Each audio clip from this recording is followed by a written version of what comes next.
Morning, everybody.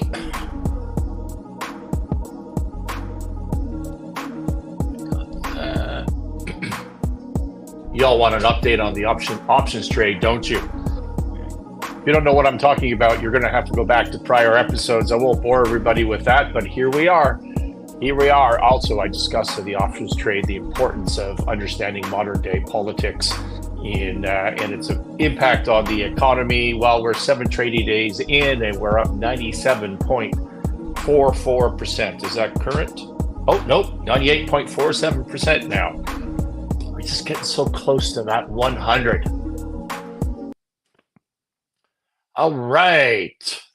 September 16th, episode 276. Welcome to the Mornings with Scott, the best damn business show for medium and small businesses on the planet. I am on the road, as you can see by my horrifying background here.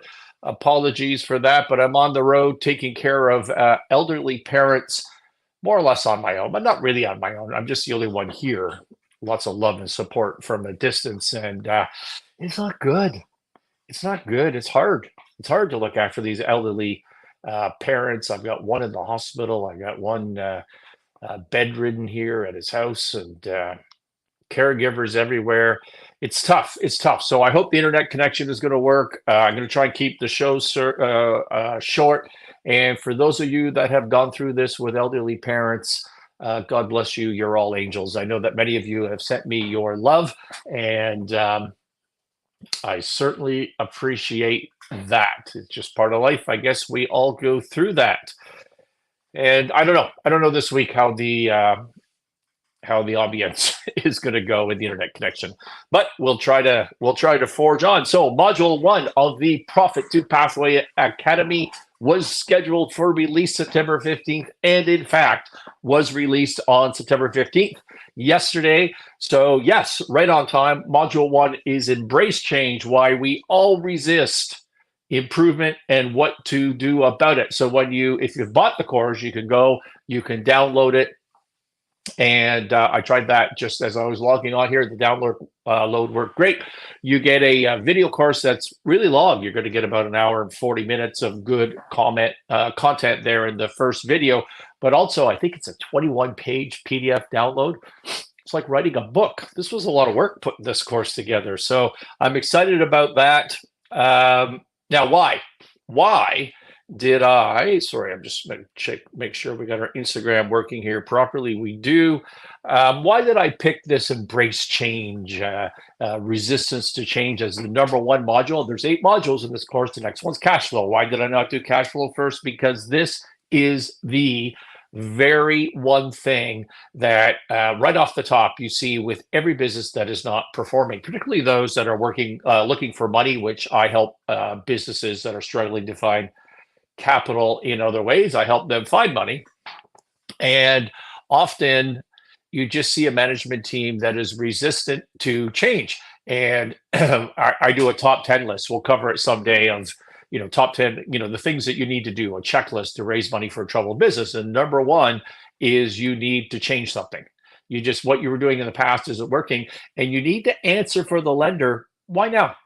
Why are things going to get better right now? Like so many times I've gone in with a client, or my client has wanted to go into a lender and have a conversation like, hey, we need money. This is our business. This is what we do. Can you lend us some money or invest in us? And the banker will say, well, hey, you lose a bunch of money. I don't know how you're ever going to pay us back. Things don't look very good. And then you would say, the borrower would say, well, hey, well, no, yeah, for sure. But here's our business plan and things get way better. And the lender would say, oh, cool. Why are things going to get better? What has changed? Why are things going to change right now? How am I going to be the beneficiary of this change? What is different today from yesterday? Crickets. We just don't change. We don't want to change. So that's my experience, seriously, for 30 years. I know it sounds ridiculous, but that is absolutely true. And this module explains why we don't like to change. There's a psychological reason for this, the substance of which is that we are all locked into our habits, our routines, our systems. That's why we don't want to change. We just go through life. We go through managing our business based on habits, routines, and systems, and they are difficult to change. We have a lot of confirmation bias. If you listen to this content, you'll know I talk about that all the time. And it has impacts: cognitive dissonance, information blindness. If we believe something, if in your business, for example, if you believe that one of the mental filters, the confirmation biases that you have, is that you are doing everything, you're of at least average quality as a business leader, and you're doing everything humanly possible to succeed. None of us think differently. We are all doing what we can every day to succeed. Could be in business, could be in other parts of our life. We're just doing what we can to succeed. That's our mental filter. So when facts arise to the contrary, when something comes up like you're losing revenue, your margins are tightening, you're losing money, what do we think? Do we change what we're doing because of those facts? No. What we do is rationalize those facts away, or we're completely blind to them because we have a mental filter that we're already doing everything correct, and we don't change. I know this sounds ridiculous if you've never heard of this concept of confirmation bias before, but I'll tell you, I see it every day in underperforming businesses. And because I'm able to recognize it, I spent so much time studying this issue, I even see it in myself. Here's the thing, it's a feature of how we think about things. It's not a bug. We can't get our way around it, but we can hack. We can hack that system of how we think about things. That's what Module 1 is about. Ray Dalio, billionaire, hedge fund guy, and general smart fellow, posted on X a couple of days ago.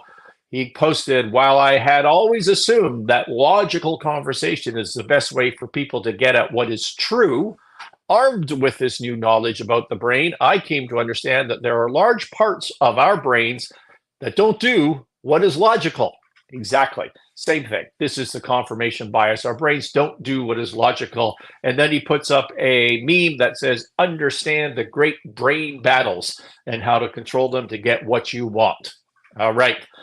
Yesterday, another assassination attempt on Trump.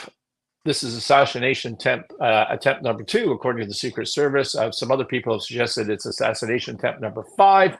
Not quite sure what those others are, but let's just agree it is a repeated event. He is golfing in Florida, and actually, this is kind of amazing.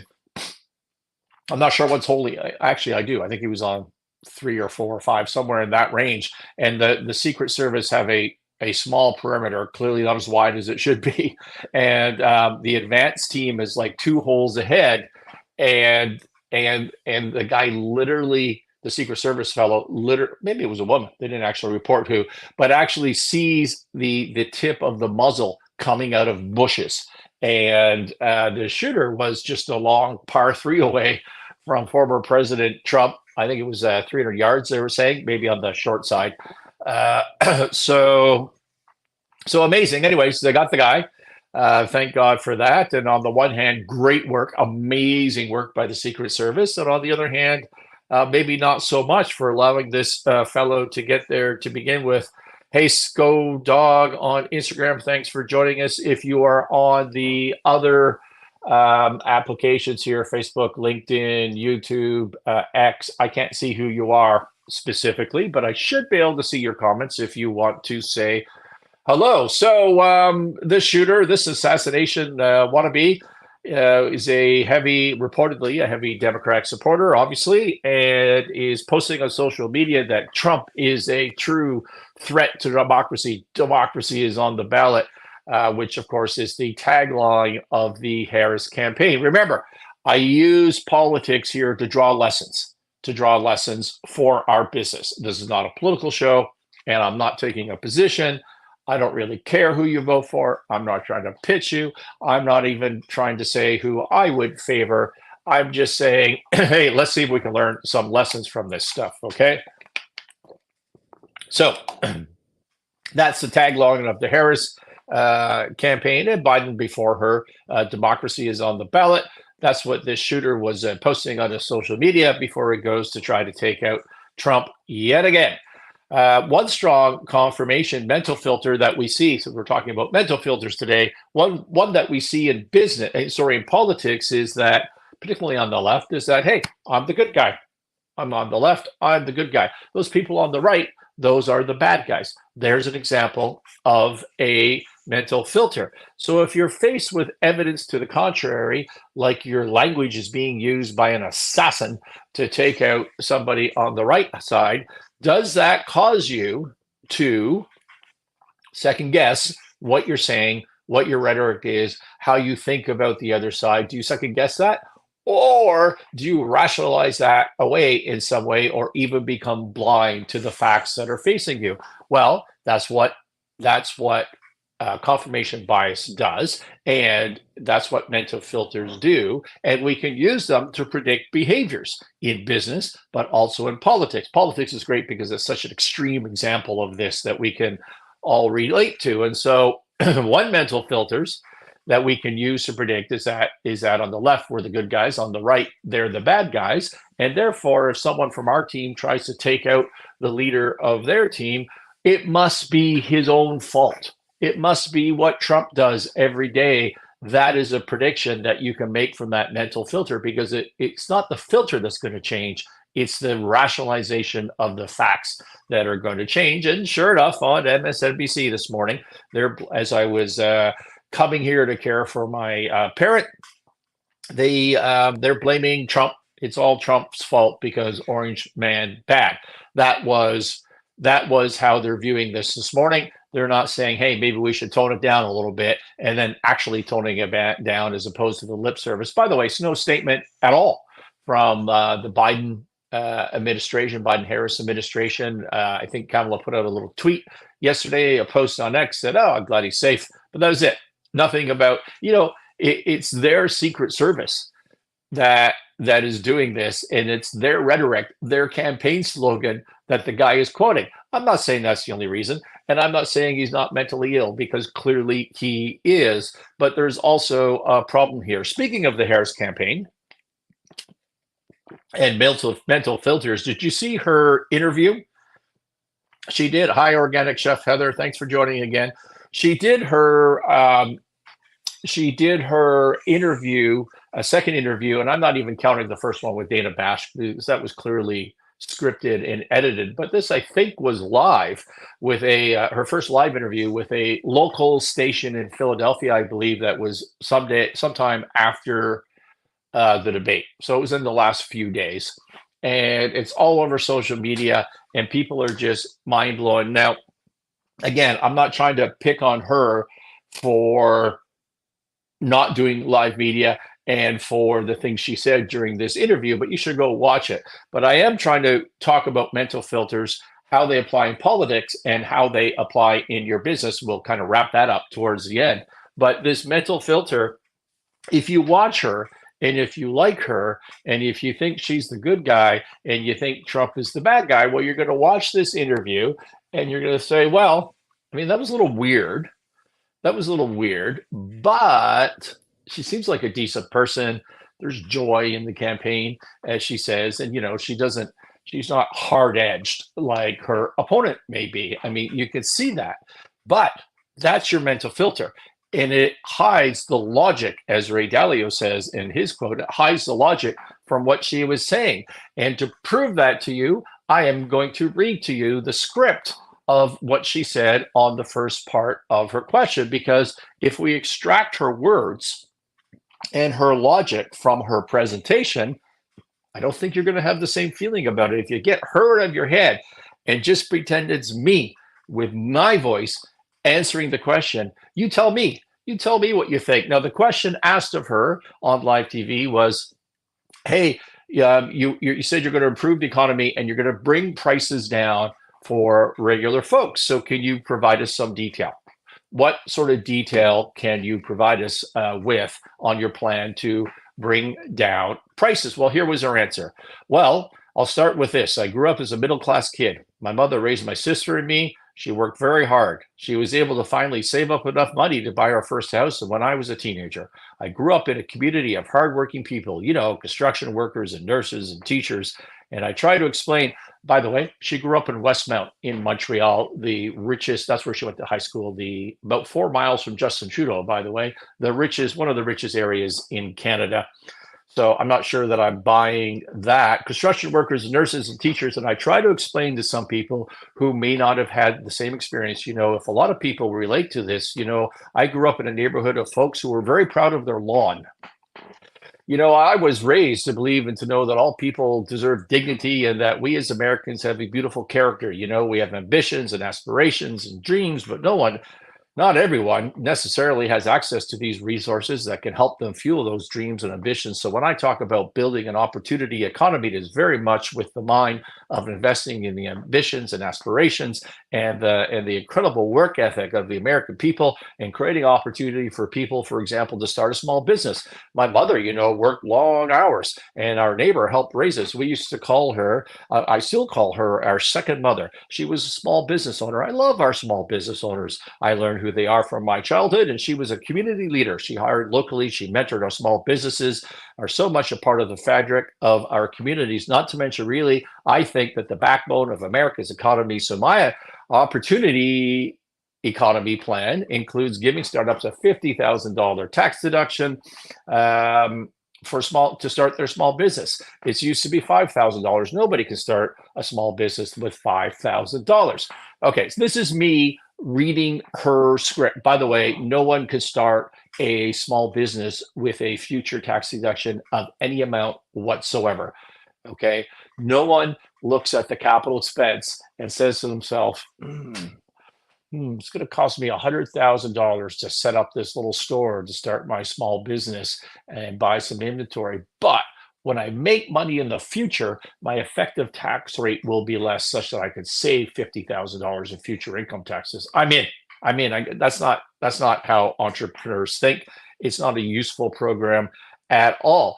I have separated out her speech to put it in my words to try to break through the mental filter, the positive mental filter towards Kamala Harris in this case. And again, this could work in either direction with either candidate. And if you asked me to interview my plan to lower prices for people, and that was my answer, you would just throw me out the door immediately, right? You would get rid of me. If you were being fair, that's what you would say. So as Ray Dalio says, he used to think logical conversation is the way to get at what is true. This is Kamala's logical conversation. Judge for yourself. If you're agitated when I was reading that to you, or if you are overly enthusiastic, she's so terrible. Either way, you have confirmation bias. That's what it is. That's your mental filter kicking in. You're not being logical about it. Well, the course that is released now, by the way, the link is in the notes. You can go buy it. Provides a hack to the mental filter as it applies to your business. And that hack includes continuous improvement, which includes A/B testing for operations, how you can look at your systems and routines and make them better every single day, continuous improvement, measure them against your KPIs, your key performance indicators, because if you don't know what they are, well, you don't know whether you're improving or not improving. And it also talks about changing your perspective, because if we all have information blindness, that's the way we work as humans, then if we have more people, then we have everybody has a different information blindness, and therefore we become less blind when you put us all together. And we can do that through a board of advisors. We talk about that in this module 1, and we can do it through personal coaches. Same thing. Also included in the download is a 21-page PDF. 21 pages. It was like writing a book of the concepts and the possible. There's a whole list in there of KPIs that you could just look at and say, yeah, that's relevant to my business. I'll pick my 3 to 5. There's cash flow KPIs, there's profit KPIs. You can just go look at those and pick them and get you started. And in a later module, we'll do the math of how KPIs work and modeling and projections and all that sort of stuff. But right now, we're just giving you the information. Okay, that is all my prepared remarks. As I said, we're going to try and keep it short this week as I'm dealing with these family emergencies, and I think the internet worked here, and maybe this wasn't so bad. You can let me know in the notes. Do I have any comments that I need to talk to? I do not. I think I'm good to go. We'll see you tomorrow, 8:30 Mountains. I'm in the East, so 10:30 Eastern, same time, just a different way to say it.